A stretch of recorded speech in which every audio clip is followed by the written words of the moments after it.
Yes, good morning to all of you. देखिए, हम लोग स्टडी कर रहे थे थर्मल प्रॉपर्टीज ऑफ मैटर, और इसमें हमने डिस्कशन किया था आइडियल गैस के बारे में। आइडियल गैस और एक्चुअल गैस, इन दोनों में क्या डिफरेंस है? आइडियल गैस वो गैस है जिसमें ये माना जाता है कि पार्टिकल्स के बीच में जो कॉलिजन्स है, गैस के पार्टिकल्स के बीच में जो कॉलिजन्स हो रहे हैं, वो कॉलिजन्स से एनर्जी लॉस नहीं हो रहा। मतलब कि गैस के अंदर जितनी भी एनर्जी है, उसकी जितनी भी काइनेटिक एनर्जी है, पोटेंशियल एनर्जी है, उन एनर्जीज के अंदर चेंजेस नहीं आ रहे हैं, और पार्टिकल्स के बीच में अट्रैक्शन फोर्स नहीं है। आइडियल गैस वो गैस है जिसमें पार्टिकल्स लूजली स्पेस्ड है, बहुत दूर दूर है, और उनके बीच में कोई फोर्स ऑफ अट्रैक्शन नहीं है, और अगर वो कोलाइड करते भी हैं तो उनके कॉलिजन में एनर्जी लॉसेस नहीं होते, उनके कॉलिजन में एनर्जी लॉस नहीं होते। लेकिन एक्चुअल गैस में ऐसा नहीं होता। एक्चुअल में क्या होगा? गैस को रखने के लिए कंटेनर चाहिए होगा, we need a container, close container, और जिस कंटेनर में आप गैस को रखोगे तो वो गैस के मॉलिक्यूल्स जो हैं, जो पार्टिकल्स हैं, वो कंटेनर के साथ हिट करेंगे। अगर कंटेनर की वॉल के साथ वो हिट करेंगे तो अपनी एनर्जी वॉल के अंदर ट्रांसफर कर देंगे। अपनी एनर्जी कहाँ दे देंगे? कंटेनर की वॉल में। तो एनर्जी लॉस होगा ड्यू टू फ्रिक्शन और ड्यू टू कॉलिजन। और ऐसा भी पॉसिबल है कि पार्टिकल्स जब कोलाइड करेंगे तो कॉलिजन के बाद में उनके चलने की डायरेक्शन बदल जाए। कॉलिजन के बाद में उनके चलने की जो डायरेक्शन है, मूवमेंट की जो डायरेक्शन है, वो चेंज हो जाए। तो डायरेक्शन चेंज हो रही है, इसमें भी एनर्जी लगेगी, फोर्स लगेगा। तो क्या हो रहा है यहाँ पर? एक्चुअल गैस में एनर्जी लॉसेस होते हैं। आइडियल गैस में जो कॉलिजन्स होते हैं, उन कॉलिजन्स के लिए हमने एक वर्ड यूज किया था, इलास्टिक कॉलिजन।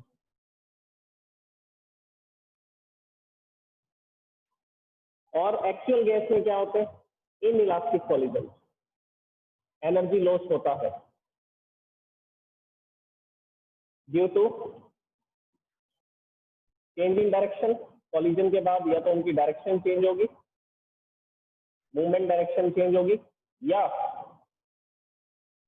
फ्रिक्शन होगा। फ्रिक्शन क्यों होगा? क्योंकि कंटेनर की वॉल से हिट करेंगे। वॉल से हिट करेंगे तो अपनी एनर्जी वॉल में ट्रांसफर कर देंगे, कंटेनर की वॉल्स में ट्रांसफर कर देंगे, मतलब कि कंटेनर को दे देंगे। तो एक्चुअल गैस ये होती है जिसमें एनर्जी लॉस होंगे कॉलिजन से, और ये जो गैस है, इस गैस को बोला जाता है आइडियल गैस। ये आइडियल गैस हम क्यों मान रहे हैं? क्योंकि इसके बेसिस पर हम दूसरी गैसेस को स्टडी कर सकते हैं। हमें एक गैस को ऐसा मानना पड़ेगा कि हाँ, ये आइडियल गैस है, इसमें किसी भी तरह से एनर्जी लॉस नहीं होते। अब इसके बेसिस पर हम दूसरी गैसेस को स्टडी करते हैं कि हाँ, हाइड्रोजन गैस हो तो उसमें एनर्जी लॉस कितने होते हैं, ऑक्सीजन गैस हो तो उसमें कितने कॉलिजन्स होते हैं, और कैसे होते हैं कॉलिजन्स, इलास्टिक होते हैं, इन इलास्टिक होते हैं। तो आइडियल गैस सिर्फ हमें क्या बताएगी? आइडियल गैस को हमने इसलिए मानी है कि हम दूसरी गैसेस को कंपेयर कर सके, स्टडी कर सके। और इस आइडियल गैस के लिए हमने एक इक्वेशन बनाई, that equation is known as ideal gas equation. That equation is known as ideal gas equation, और ये इक्वेशन है PV is equal to nRT। और ये जो पैरामीटर्स हैं इसके, वो पैरामीटर्स मैंने आपको बताए थे। P is pressure of the gas, V is the volume of the gas, N is the number of मोल, मतलब कि कितने मोल गैस लिए। अगर मैंने 4 ग्राम हीलियम लिया तो इसका मतलब 1 मोल हीलियम गैस लिया, और 1 मोल हीलियम गैस में कितने पार्टिकल्स होंगे हीलियम के? 6.022 into 10 to the power 23 इतने पार्टिकल्स होंगे हीलियम गैस के। How much mole? 1 mole helium gas. 1 mole helium gas कितने ग्राम में आती है? 4 ग्राम, 4 ग्राम में आएगी। तो 4 ग्राम हीलियम गैस लेते ही आप बोल सकते हैं कि उसके अंदर इतने पार्टिकल्स। तो N is the number of mole, N is the number of mole. R is a gas constant, R is a gas constant, जिसकी वैल्यू होती है 8.31। ये मैंने आपको बताया था, R की जो वैल्यू थी वो थी 8.31 joule mall inverse kelvin inverse, ये इसका यूनिट है। Joule mall inverse kelvin inverse, this is the unit of the gas constant, universal gas constant. And T is the temperature of the gas, and T is the temperature of the gas.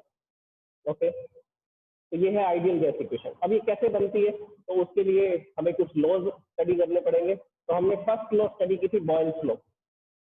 Boil ने क्या बताया था?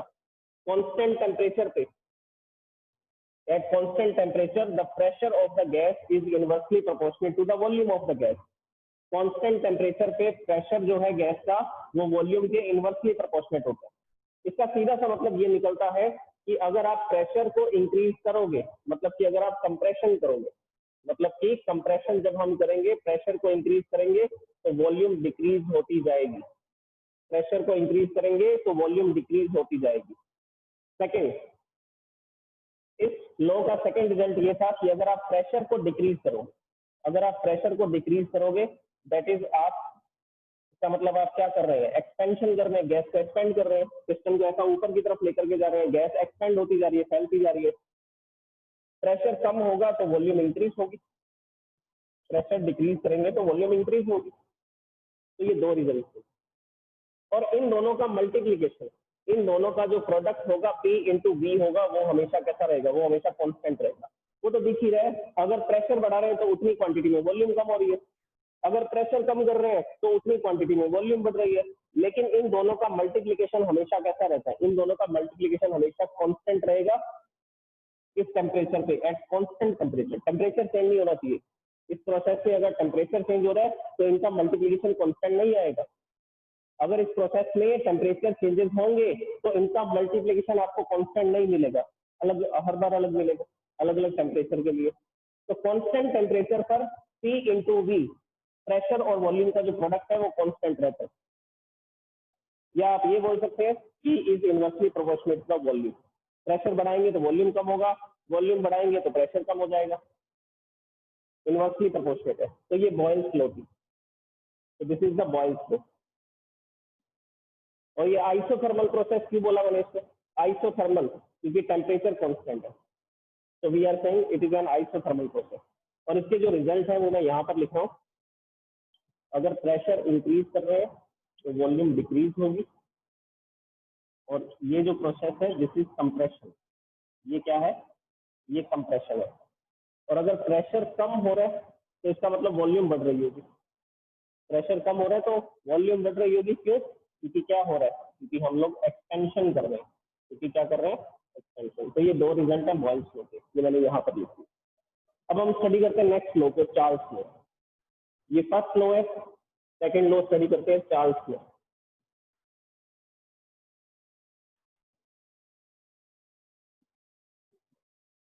देखिए Charles ने क्या बताया, उन्होंने ये बताया कि कांस्टेंट प्रेशर पे, इसमें एक वर्ड आपको यूज करना है, at constant pressure. Constant pressure पे क्या होगा, अच्छा प्रेशर जिसमें कांस्टेंट होता है उसको आइसोबैरिक प्रोसेस बोलते हैं। प्रेशर जिसमें कांस्टेंट है उसको आइसोबैरिक प्रोसेस बोलते हैं, आइसोबैरिक, ARIC। तो ये एक आइसोबैरिक प्रोसेस है जिसमें प्रेशर कांस्टेंट है, और कांस्टेंट प्रेशर पर volume of the gas is directly proportionate to the temperature of the gas. Volume of the gas is directly proportionate to the temperature of the gas. अब इस process को ध्यान से समझिए। मान लीजिए मेरे पास यहाँ पर एक सिलेंडर है, इस सिलेंडर के अंदर मैंने गैस को फिल कर रखा है, ये गैस थी, और यहाँ पर लगा हुआ है पिस्टन। अभी इसकी इतनी वॉल्यूम है, ये सिलेंडर हमने यहाँ तक बना दिया, अभी पिस्टन ऐसा अपवर्ड डाउनवर्ड जा सकता है। अभी यहाँ पर जितना भी प्रेशर है, मान लीजिए यहाँ का प्रेशर 1 ATM है, 1 एटमॉस्फेरिक प्रेशर है। तो 1 एटमॉस्फेरिक प्रेशर के कारण ये पार्टिकल्स बार बार जाकर के कोलाइड कर रहे हैं वॉल के साथ, इस पिस्टन के साथ में भी। पिस्टन के साथ कोलाइड करेंगे तो पिस्टन पर एक फोर्स लगेगा, उस फोर्स की वजह से यहाँ पर रुका रहेगा पिस्टन, ना नीचे जाएगा ना ऊपर जाएगा। ओके, अब मैंने क्या किया, यहाँ पर एक बर्नर लगाया, बर्नर लगा करके इस सिलेंडर को हीटअप करना शुरू किया। जैसे ही हीटअप करूंगा टेम्परेचर राइज होगा। जैसे ही मैंने बर्नर स्टार्ट किया, यहाँ का टेम्परेचर पहले 20 डिग्री सेल्सियस था, अब मैंने इंक्रीज किया टेम्परेचर तो 25 डिग्री सेल्सियस हो गया, 25 डिग्री सेल्सियस। अब आप देखते जाइए, पहले इतनी वॉल्यूम है, this is the initial volume at 20 degree Celsius. जैसे ही मैंने हीटअप किया, हीटअप करते ही टेम्परेचर बढ़ा। टेम्परेचर बढ़ने का मतलब क्या है, पार्टिकल्स की वेलोसिटी इंक्रीज हुई। पार्टिकल्स की वेलोसिटी इंक्रीज होने का मतलब है पार्टिकल्स की काइनेटिक एनर्जी इंक्रीज हुई। पार्टिकल्स की काइनेटिक एनर्जी इंक्रीज हुई तो जब वो जा करके हिट करेंगे, कोलाइड करेंगे वॉल के साथ में या पिस्टन के साथ में, तो फोर्स या प्रेशर ज्यादा लगाएंगे।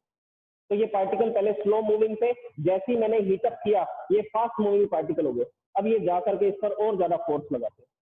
अब अगर मैं इस पिस्टन को पकड़ करके रखूंगा तो प्रेशर बढ़ जाएगा। अगर मैं इस पिस्टन को ऐसा पकड़ करके रखूंगा और ऊपर नहीं जाने दूंगा तो यहाँ का प्रेशर इंक्रीज हो जाएगा, और हमें प्रेशर इंक्रीज नहीं करना है, हमें प्रेशर कैसा रखना है, कांस्टेंट। पहले कितना था 1 ATM, अभी भी कितना रखना है 1 ATM। प्रेशर पहले भी 1 ATM था और अभी भी हमें कितना प्रेशर रखना है, 1 ATM प्रेशर ही रखना है। तो मैं इस पिस्टन को फ्री छोड़ दूंगा, भाई जितना ऊपर जाना जा। लेकिन प्रेशर कांस्टेंट रहना चाहिए। तो जैसे ही मैंने हीटअप किया, क्या प्रोसेस होगी, यहाँ के पार्टिकल फास्ट मूविंग हो जाएंगे, और फास्ट मूविंग पार्टिकल जब जाकर के हाई काइनेटिक एनर्जी से जब वो चलेंगे और जाकर के इस पिस्टन के साथ टकराएंगे, तो इस पर ऊपर की तरफ लगाएंगे प्रेशर या फोर्स। उस फोर्स की वजह से ये पिस्टन जाएगा अपवर्ड डायरेक्शन में। ये पिस्टन धीरे धीरे ऊपर की तरफ जाएगा, मतलब एक्सपेंशन होगा। मतलब कि क्या होगा, एक्सपेंशन होगा। अब ये पिस्टन इस जगह से चल करके, देखिए यहाँ पर थी पहले वॉल्यूम इतनी थी, अब ये पिस्टन यहाँ से यहाँ तक आ चुका, इस पोजीशन तक आ गया, ठीक है, इस पोजीशन तक आ गया। तो क्या होगा, अब पार्टिकल्स के बीच के स्पेसेस इंक्रीज हो जाएंगे और प्रेशर फिर से 1 atm हो जाएगा। प्रेशर इंक्रीज हो रहा था लेकिन हमने पिस्टन को फ्री छोड़ रखा था। अब पिस्टन जैसे जैसे ऊपर किया, यहाँ पर स्पेसेस इंक्रीज हो गए, स्पेसेस इंक्रीज हो गए, अब कोलिजन में फिर से ज्यादा टाइम लग रहा है, कोलिजन में ज्यादा टाइम लग रहा है, तो प्रेशर फिर से क्या हो गया, 1 atm। तो प्रेशर कांस्टेंट कैसे रखा जाएगा, इसको एक्सपेंशन होने दिया जाएगा, रोका नहीं जाएगा। इस पिस्टन को पकड़ करके नहीं रखेंगे, हम इसको फ्री छोड़ देंगे। जैसे ही हीटअप करेंगे, पार्टिकल्स हाई काइनेटिक एनर्जी से इससे टकराएंगे और पिस्टन ऊपर जाना शुरू हो जाएगा। इससे प्रेशर तो कांस्टेंट रहा, लेकिन क्या चेंज हो गई, आंसर है वॉल्यूम चेंज हो गई। तो मैंने यहाँ पर टेम्परेचर इंक्रीज किया, टेम्परेचर इंक्रीज किया तो वॉल्यूम भी तो इंक्रीज हो गई। देखो पहले ये इतनी वॉल्यूम को ऑक्यूपाई कर रहा था, पिस्टन पहले यहाँ पर था तो ये इतनी वॉल्यूम को ऑक्यूपाई कर रहा था, अब पिस्टन यहाँ चला गया तो ये इतनी वॉल्यूम को ऑक्यूपाई कर रहा है। पहले इतनी वॉल्यूम थी, अब इतनी वॉल्यूम है। तो इससे क्या रिजल्ट निकला, इससे ये रिजल्ट निकला कि जब मैंने टेम्परेचर को इंक्रीज किया तो वॉल्यूम भी इंक्रीज हो गई। तो डायरेक्टली प्रोपोर्शनेट हुआ ना, टेम्परेचर बढ़ा रहे हैं तो वॉल्यूम बढ़ रही है, एक क्वांटिटी को बढ़ा रहे हैं तो दूसरी क्वांटिटी भी इंक्रीज हो रही है। अगर एक क्वांटिटी को इंक्रीज किया जा रहा है तो दूसरी क्वांटिटी भी क्या हो रही है, इंक्रीज हो रही है। ओके, इसीलिए तो डायरेक्टली प्रोपोर्शनेट है। इसमें उल्टा हो रहा था, एक क्वांटिटी बढ़ रही थी तो दूसरी कम हो रही थी, दूसरी कम हो रही थी तो पहले वाली बढ़ रही थी। इसमें डायरेक्टली प्रोपोर्शनेट है, डायरेक्टली एक क्वांटिटी इंक्रीज हो रही है तो दूसरी भी इंक्रीज हो रही है। टेम्परेचर बढ़ा रहे हैं तो वॉल्यूम भी बढ़ रही है। बताइए एक्सपेंशन हो रहा है या कंप्रेशन हो रहा है, एक्सपेंशन होगा या कंप्रेशन होगा, तो आंसर है एक्सपेंशन होगा। जब मैंने टेम्परेचर बढ़ाया, पिस्टन ऊपर की तरफ जाना शुरू हो गया, मतलब कि वॉल्यूम बढ़ रही है, वॉल्यूम बढ़ रही है तो मतलब कि क्या हो रहा है, एक्सपेंशन। तो हीटिंग करने पर होता है एक्सपेंशन। अगर आप किसी गैस को गर्म करोगे तो वो एक्सपेंड होगी। ओके, सेकंड देखिए इसका point, when we are decreasing the temperature, अगर मैं टेम्परेचर को डिक्रीज करूंगा तो वॉल्यूम भी डिक्रीज होगी। इसका मतलब क्या होगा, कंप्रेशन। इसका मतलब क्या होगा, कंप्रेशन होगा। अब देखिए मैंने बर्नर को हटा दिया, बर्नर को हटा करके इस पिस्टन को मैंने रख दिया एक ठंडे कमरे में जहां पर टेम्परेचर था 0 डिग्री सेल्सियस। अब धीरे धीरे इन पार्टिकल्स की काइनेटिक एनर्जी कम होती जाएगी क्योंकि ये अपनी एनर्जी को रेडिएट करेंगे आसपास की एयर के अंदर, इस सिस्टम के ये जो सिलेंडर है इसकी वॉल में ट्रांसफर करेंगे। तो धीरे धीरे इनकी एनर्जी कम होती जाएगी। अगर इनकी काइनेटिक एनर्जी कम होती जाएगी तो ये तो स्लो मूविंग हो जाएंगे। अगर ये स्लो मूविंग हो गए तो उतना फोर्स नहीं लगा पाएंगे जितना पहले लगा रहे थे। तो अब धीरे धीरे क्या होगा, पिस्टन नीचे आना शुरू हो जाएगा, पिस्टन नीचे आना शुरू हो जाएगा, नीचे आना शुरू हो जाएगा तो पिस्टन इस जगह तक आ चुका, यहाँ तक पहुंच चुका है पिस्टन, और पार्टिकल स्लो मूविंग हो चुके हैं। क्योंकि हम लोग क्या कर रहे हैं, क्योंकि हम लोग कूलिंग कर रहे हैं। कूलिंग करने का मतलब है जो टेम्परेचर है वो डिक्रीज कर रहे हैं, जो टेम्परेचर है उसको क्या कर रहे हैं, उसको डिक्रीज कर रहे हैं। तो चार्ल्स लॉ बड़ी सिंपल है, कांस्टेंट प्रेशर रखना, पिस्टन को फ्री छोड़ देंगे, प्रेशर कांस्टेंट रहेगा। टेम्परेचर बढ़ाएंगे तो वॉल्यूम बढ़ेगी, इस प्रोसेस को बोलते हैं expansion. And when we are decreasing the temperature then volume is also decreasing, तो इस प्रोसेस को बोलते हैं कंप्रेशन। तो गैस को जब गर्म करते हैं तब वो एक्सपेंड होती है, गैस को जब कूल डाउन करते हैं तो वो कंप्रेस होती है। तो यहाँ पर भी एक्सपेंशन और कंप्रेशन हो रहा है बाय चेंजिंग टेम्परेचर, टेम्परेचर को चेंज करने से। This is the Charles law. Okay, अब चार्ल्स लॉ को हम लोग ये प्रोपोर्शनेट के सिंबल को हटाते हैं, यहाँ पर मैं इसका डेरिवेशन लिखता हूँ। ये प्रोपोर्शनेट के सिंबल को हटाएंगे तो क्या आ जाएगा, एक कांस्टेंट आ जाएगा। तो यहाँ लिखेंगे V is equal to, proportionate का सिंबल हटाया और यहाँ पर मैंने लगा दिया कांस्टेंट, और यहाँ पर ऑलरेडी क्या था T, तो मल्टीप्लाई बाय T आ गया। अब कांस्टेंट को इधर रखना, T को उस तरफ ले जाइए, तो क्या हो जाएगा, T यहाँ पर मल्टीप्लाई में था, इधर आएगा तो डिवाइड में आ जाएगा। तो फॉर्मूला बनेगा V/T is equal to constant, V/T is equal to constant, ये रिजल्ट आपको समझ आना चाहिए। वॉल्यूम और टेम्परेचर का जो रेशो है, वॉल्यूम और टेम्परेचर का जो रेशो है वो कांस्टेंट रहता है। अगर आप प्रेशर कांस्टेंट रखेंगे, टेम्परेचर बढ़ाएंगे तो वॉल्यूम बढ़ जाएगी, टेम्परेचर डबल करेंगे तो वॉल्यूम भी डबल हो जाएगी, टेम्परेचर हाफ करोगे तो वॉल्यूम भी हाफ हो जाएगी। अब जैसे कि सुनिए,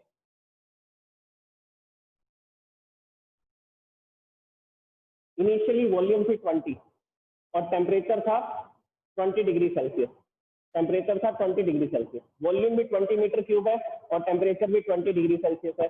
ये कैंसिल हो जाएगा, कितना आएगा कांस्टेंट 1। अब मैंने टेम्परेचर को बढ़ाया, ये फॉर्मूला है ना V/T, तो मैंने टेम्परेचर को डबल किया, टेम्परेचर किया 40 डिग्री सेल्सियस, तो हमने देखा वॉल्यूम भी 40 मीटर क्यूब हो गए। ये 40 डिग्री सेल्सियस किया तो ये 40 मीटर क्यूब हो गई, तो इसका भी रेशो कितना आएगा, 1 आएगा। तो चार्ल्स लॉ से बड़ी सिंपल सी बात समझ आती है कि वॉल्यूम और टेम्परेचर का रेशो कांस्टेंट रहता है एट कांस्टेंट प्रेशर। वॉल्यूम और टेम्परेचर का रेशो कांस्टेंट मिलेगा एट कांस्टेंट प्रेशर। वॉल्यूम बढ़ाओगे तो उतना ही टेम्परेचर, सॉरी, जितना टेम्परेचर बढ़ाओगे उतनी वॉल्यूम बढ़ जाएगी, जितना टेम्परेचर कम करोगे उतनी वॉल्यूम कम हो जाएगी, लेकिन इनका रेशो हमेशा कांस्टेंट रहेगा, इनका रेशो हमेशा कांस्टेंट रहेगा। अब थर्ड लॉ देखते हैं, फिर ये तीनों लॉ को कंबाइन कर देंगे और आइडियल गैस इक्वेशन बन जाएगी। तीनों लॉ को कंबाइन कर देंगे तो कौन सी इक्वेशन बन जाएगी, ideal gas equation. Third law is Avogadro's law. Okay, ये जो एवोगैड्रोस लॉ है ये बड़ी सिंपल है। इसमें आपको क्या करना है, इसमें सिर्फ आपको देखना है वॉल्यूम। देखिए, दो गैसेस को कंपेयर करेंगे, इसमें करना है कंपैरिजन। तो सबसे पहले यहाँ पर मेरे पास एक कंटेनर है, ये दूसरा कंटेनर है, this is the first container and this is the second container. Both are having different different gases. एक में ऑक्सीजन गैस है, एक में हाइड्रोजन गैस है, एक में ऑक्सीजन गैस है, एक में हाइड्रोजन गैस है। ओके, दो कंटेनर है, दोनों में डिफरेंट डिफरेंट गैसेस। अब दोनों कंटेनर का साइज सेम दिख रहा है आपको, इनकी लेंथ ब्रेथ हाइट सेम है, लेंथ ब्रेथ और height L into B into H that is volume, तो दोनों की वॉल्यूम सेम है। तो मैंने बोला कि इसका पहला पैरामीटर सेम आ रहा है, इसकी वॉल्यूम भी सेम है, इसकी वॉल्यूम भी सेम है, क्योंकि दोनों कंटेनर सेम है। पहला कंटेनर भी 1 मीटर क्यूब का था, दूसरा कंटेनर भी 1 मीटर क्यूब का है, तो दोनों कंटेनर मैंने सेम वॉल्यूम के लिए, तो मैंने बोला इसकी वॉल्यूम भी दी है, इसकी वॉल्यूम भी दी है, same volume. First point, same volume. इसके बाद मैंने इस गैस का भी टेम्परेचर सेम रखा, इस गैस का भी टेम्परेचर सेम रखा, इसका टेम्परेचर भी T रखा, इसका टेम्परेचर भी T रखा, दोनों के टेम्परेचर T है, दोनों के टेम्परेचर भी T है। तो सेकंड पैरामीटर है सेम टेम्परेचर, वॉल्यूम भी सेम है दोनों गैसेस की एंड दोनों गैसेस का टेम्परेचर भी सेम। और हम तीसरा पैरामीटर ये ऑब्जर्व करते हैं कि दोनों का प्रेशर भी सेम है, कि दोनों का प्रेशर भी सेम है। अगर टेम्परेचर सेम रखेंगे तो वॉल्यूम सेम होगी, वॉल्यूम सेम है तो प्रेशर भी सेम है। अब इसके बाद हमने ये ऑब्जर्व किया, एवोगैड्रो ने ये ऑब्जर्व किया कि इन कंटेनर्स के अंदर जो गैस का प्रेशर है वो प्रेशर भी सेम है, वो प्रेशर भी क्या है, सेम। अगर ये तीनों पैरामीटर सेम आ रहे हैं, अगर ये तीनों पैरामीटर सेम आ रहे हैं तो उन्होंने बोला कि इसमें नंबर ऑफ मॉलिक्यूल्स और इसमें नंबर ऑफ मॉलिक्यूल्स दोनों इक्वल होंगे। इसमें जितने पार्टिकल्स हैं उतने ही पार्टिकल इसमें होंगे। यहाँ पर हाइड्रोजन गैस है, यहाँ पर ऑक्सीजन गैस है, नो प्रॉब्लम, जो भी गैस है ठीक है, लेकिन पार्टिकल्स का नंबर सेम होगा, लेकिन पार्टिकल्स का नंबर क्या होगा, सेम होगा। तो यहाँ पर उन्होंने बोला कि अगर आपने ऐसे कंटेनर ले रखे हैं जिनकी वॉल्यूम सेम है और अगर आपने टेम्परेचर सेम रख रखा है तो आपको प्रेशर भी सेम मिलेगा। अगर वॉल्यूम सेम है, टेम्परेचर सेम है और प्रेशर भी सेम मिल रहा है, मिलेगा नहीं, प्रेशर भी सेम मिल रहा है, तो उस कंडीशन में, ये वाला इंपॉर्टेंट पॉइंट है, अगर प्रेशर भी सेम मिल रहा है तो उस कंडीशन में हम बोलेंगे कि दोनों में number of molecules are also same, number of molecules are also same, मतलब कि दोनों में पार्टिकल्स का नंबर भी सेम होगा। अगर इसमें 1000 पार्टिकल्स हैं तो इसमें भी 1000 पार्टिकल्स होंगे। ऐसा क्यों बोला हमने, ऐसा इसलिए बोला कि सेम वॉल्यूम के कंटेनर थे, टेम्परेचर भी सेम रखा और तीसरा पैरामीटर भी सेम मिला, दोनों का प्रेशर भी सेम मिला। तो एवोगैड्रो ने बोल दिया, क्या बोला कि इन दोनों के अंदर पार्टिकल्स का नंबर भी सेम होगा। अगर इस कंटेनर में 1000 पार्टिकल्स थे तो इस कंटेनर में भी 1000 पार्टिकल्स होंगे, इररिस्पेक्टिव ऑफ गैस, गैस कोई भी हो, हीलियम हो, हाइड्रोजन हो, ऑक्सीजन हो, नाइट्रोजन हो, उस पर डिपेंड नहीं करेगा, बस पार्टिकल का नंबर सेम। अगर ये तीनों पैरामीटर सेम आ गए तो पार्टिकल्स का नंबर सेम होगा दोनों कंटेनर के अंदर। अब पार्टिकल्स का नंबर सेम होगा, या उसकी बजाय आप ये भी बोल सकते हैं कि दोनों में नंबर ऑफ मोल सेम होंगे। नंबर ऑफ मोल मतलब अगर इसमें 1 मोल गैस है, अगर मैंने इसमें 1 मोल गैस भरी थी, मतलब कि 6.022 इंटू 10⁻23 पार्टिकल्स इसमें डाले थे हाइड्रोजन गैस के, तो इसमें भी ऑक्सीजन गैस के 6.022 इंटू 10⁻23 पार्टिकल्स होंगे। फिर से सुनिए, वॉल्यूम सेम, टेम्परेचर सेम और प्रेशर भी सेम आया, तीनों पैरामीटर सेम आ रहे हैं दोनों कंटेनर के, लेकिन दोनों में गैस अलग अलग है। अगर तीनों पैरामीटर सेम आ रहे हैं तो चौथा पैरामीटर क्या होगा, फोर्थ पैरामीटर क्या होगा, नंबर ऑफ मॉलिक्यूल भी बराबर होंगे। अब अगर इसमें 6.022 इंटू 10⁻23 मॉलिक्यूल्स है, तो इसमें भी 6.022 इंटू 10⁻23 मॉलिक्यूल्स ही होंगे। इसका मतलब नंबर ऑफ मॉल भी सेम होगा। अगर इसमें 1 मोल गैस है तो इसमें भी 1 मोल गैस होगी। ओके, तो यहाँ से एवोगैड्रोस लॉ को लिखते हैं हम लोग। ये पैरामीटर्स मैंने लिख रखे हैं, ये सेम होंगे तो ये सेम मिलेगा। अब एवोगैड्रो लॉ को वॉल्यूम के रिस्पेक्ट में लिखा जाएगा। अगर वॉल्यूम सेम आ रही है तो उस केस में नंबर ऑफ मॉल भी सेम होंगे। ठीक है, इसको ऐसा भी लिख सकते हैं कि अगर आपने टेम्परेचर और प्रेशर को इक्वल रखा, अगर आपने टेम्परेचर और प्रेशर को इक्वल रखा तो वॉल्यूम भी सेम होगी। अगर आपने टेम्परेचर सेम रखा है दोनों गैसेस का और प्रेशर सेम आ रहा है, दो कंटेनर थे मेरे पास, दोनों कंटेनर का टेम्परेचर सेम था और प्रेशर भी सेम आ रहा था, तो वॉल्यूम भी सेम आएगी। तो मतलब अगर ये दो पैरामीटर सेम है तो तीसरा पैरामीटर भी सेम होगा, अगर ये वाले दो पैरामीटर सेम है तो वॉल्यूम वाला पैरामीटर भी सेम होगा, ऐसा होगा।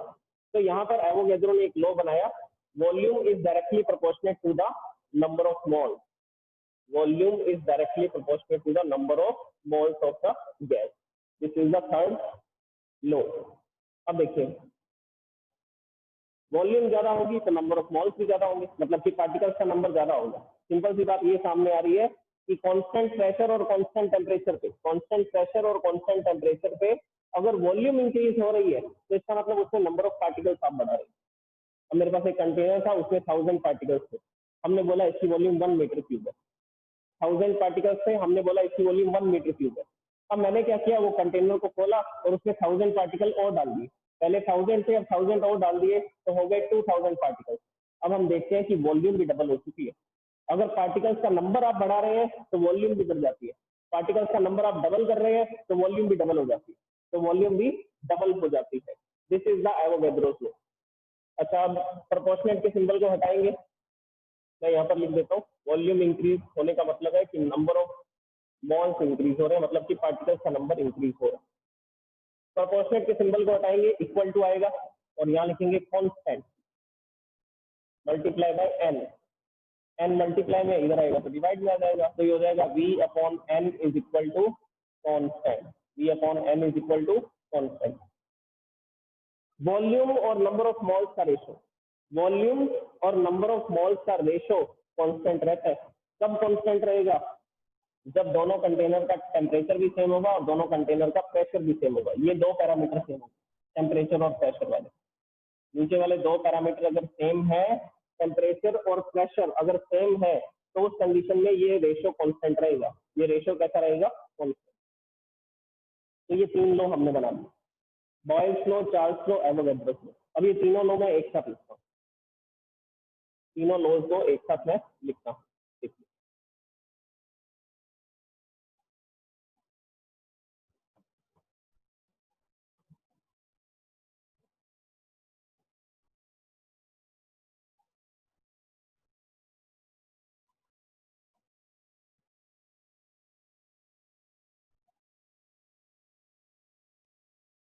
ओके, सबसे पहले हमने जो लॉ लिखी थी वो थी PV is equal to constant, this is our first equation. Second equation हमने फाइंड की थी V upon T is equal to constant, V upon T is equal to constant, this is the second equation.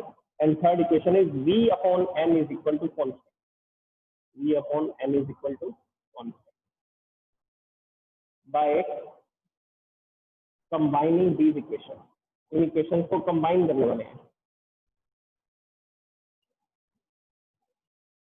देखिए तीनों के equal में constant आ रहा है और इन तीनों को कंबाइन करेंगे तो क्या लिख सकते हैं, P V, P into V है, डिवाइड बाई टी है और डिवाइड बाई एन है, तो मैं यहाँ लिख दूंगा P V upon N T is equal to constant, is equal to constant.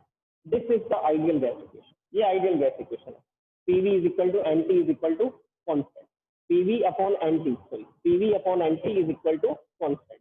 और इस कांस्टेंट का हमने नाम रख रखा है, इस कांस्टेंट का क्या नाम रखा हुआ है, यूनिवर्सल गैस कांस्टेंट। तो पीवी अपॉन एन टी, इसका जो रेशो है वो कांस्टेंट रहता है, कितना रहता है, R, universal gas constant, universal gas constant. या मैं यहां पर इसकी वैल्यू लिख देता हूं, 8.31 जूल पर मोल पर केल्विन,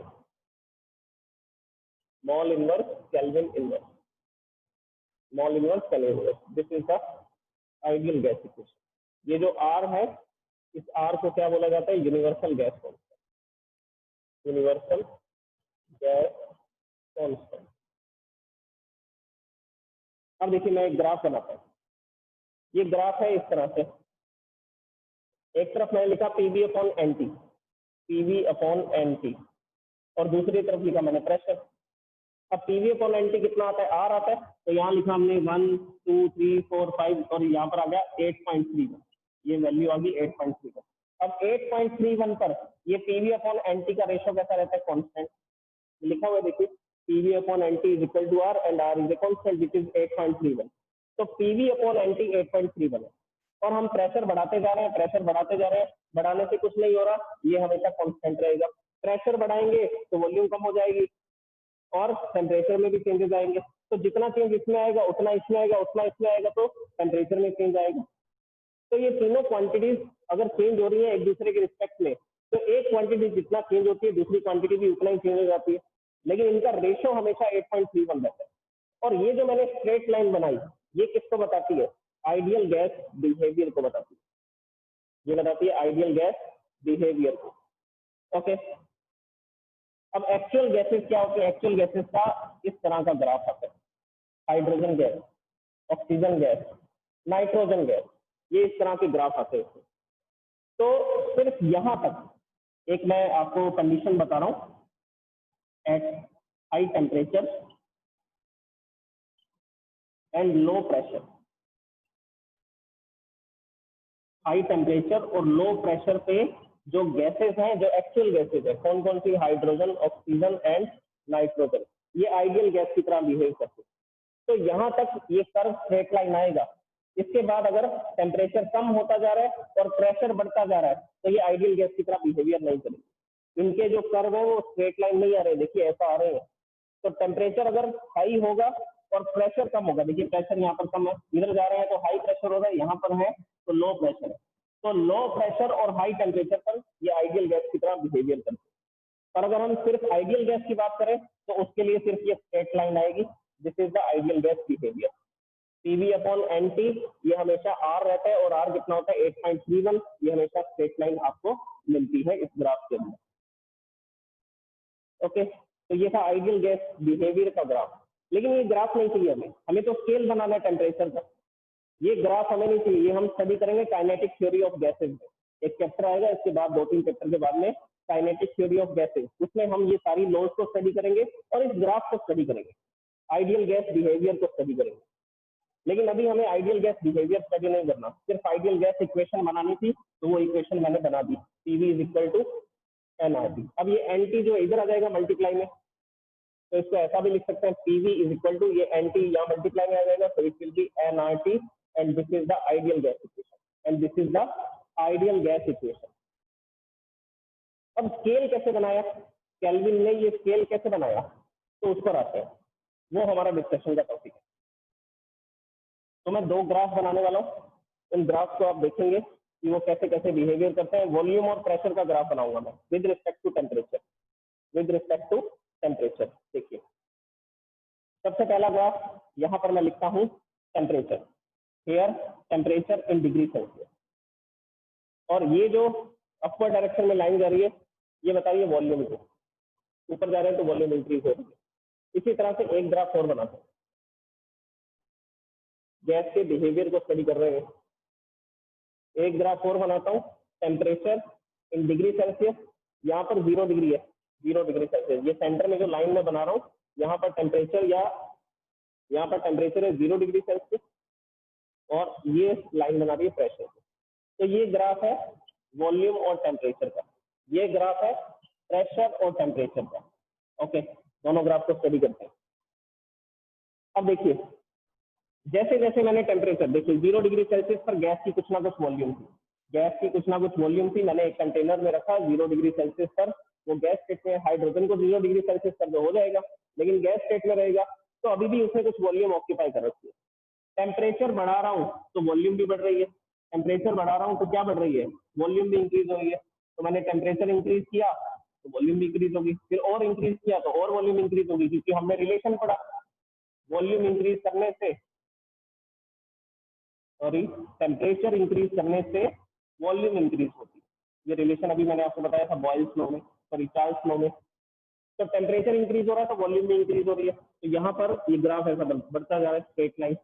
अच्छा, उल्टा करेंगे तो क्या होगा, टेम्परेचर कम करेंगे तो वॉल्यूम भी कम होगी, क्योंकि ये रिलेशन हमने पढ़ा था चार्ल्स लॉ में, V प्रोपोर्शनेट टू T। अब वॉल्यूम कम हो रही है टेम्परेचर कम करने से, मैं टेम्परेचर 0 डिग्री से कम कर रहा हूँ, -20, -30, -40, -50, -60, -80, -80 तक आए तो इतनी वॉल्यूम अभी भी उसने ऑक्यूपाई कर रखी है, गैस की अभी भी कुछ ना कुछ वॉल्यूम है। अब इससे कम टेम्परेचर करना पॉसिबल नहीं हो पाया केल्विन से, केल्विन के पास इतने अरेंजमेंट नहीं थे कि वो इससे कम टेम्परेचर कर सके, तो उन्होंने इस ग्राफ को एक्स्ट्रापोलेट किया। क्या किया, एक्स्ट्रापोलेट। एक्स्ट्रापोलेट का मतलब है कि इस ग्राफ को इसी तरह से आगे बढ़ाया, देखो स्ट्रेट लाइन ग्राफ आ रहा है, तो अगर टेम्परेचर और कम करेंगे तो वॉल्यूम और कम हो जाएगी, फिर और कम करेंगे तो और कम हो जाएगी, तो ऐसा कम होते होते ये ग्राफ यहाँ पर आकर के मिलता है, इस पॉइंट पर आकर के मिलता है, और यहाँ पर टेम्परेचर हो जाता है -273.15 degree Celsius. This is the lowest possible temperature, और इसको उन्होंने क्या बोला, 0 केल्विन, एब्सोल्यूट 0 टेम्परेचर। तो -100 डिग्री सेल्सियस तक उन्होंने देखा कि टेम्परेचर कम करने से वॉल्यूम कम हो रही है। अब आगे और टेम्परेचर कम नहीं कर पाए तो उन्होंने बोला ये तो स्ट्रेट लाइन ग्राफ है, इसी तरह से मैं आगे बढ़ा देता हूँ इस ग्राफ को, एक्स्ट्रापोलेट कर देता हूँ। तो एक्स्ट्रापोलेट किया तो ये यहाँ पर इस जगह पर आकर के मिलता है जहां पर वॉल्यूम 0 हो जाती है।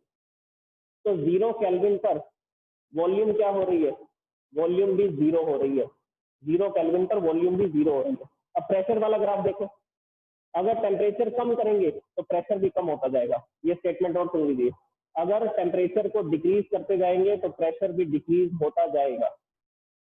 तो यहाँ पर टेम्परेचर इतना था, इस टेम्परेचर पर ये प्रेशर था, फिर टेम्परेचर और कम किया, प्रेशर और कम हो गया, टेम्परेचर 0 डिग्री सेल्सियस कर दिया तो प्रेशर भी क्या हो गया, कम हो गया, 0 नहीं होगा।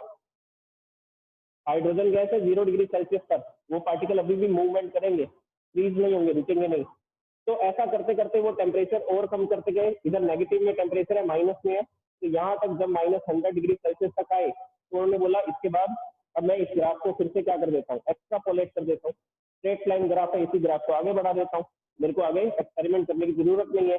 इसी तरह से ये लीनियरली आगे बढ़ता जाएगा और एक पॉइंट पर जाकर के मिलेगा, इस पॉइंट पर जाकर के मिलेगा जहां पर प्रेशर 0 हो जाएगा, और ये कितना टेम्परेचर है, -273.15 डिग्री सेल्सियस।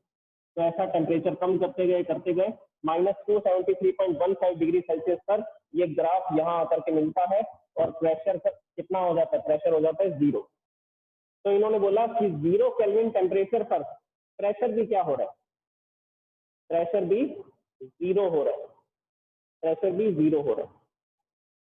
ओके, अब इससे आप कम करेंगे तो वॉल्यूम नेगेटिव हो जाएगी, इससे और कम टेम्परेचर कम करेंगे तो प्रेशर नेगेटिव हो जाएगा। वॉल्यूम और प्रेशर दोनों ही नेगेटिव नहीं होते, वॉल्यूम और प्रेशर दोनों ही नेगेटिव नहीं होते। तो इस तरह से उनको 0 केल्विन का पता लगा कि सबसे कम टेम्परेचर जो है वो 0 केल्विन होता है, और 0 केल्विन को क्या लिखते हैं, -273.15 डिग्री सेल्सियस लिखा जाता है। So this is the complete experiment जो किसने किया, केल्विन में किया। ओके, क्लास ऑफ होने वाली ऑटोमेटिकली हो जाएगी बंद। तो इस तरह से 0 केल्विन की रीडिंग होगी। अब कल हम लोग डिस्कस करेंगे इस चैप्टर के अंदर जो नेक्स्ट टॉपिक होगा एक्सपेंशन।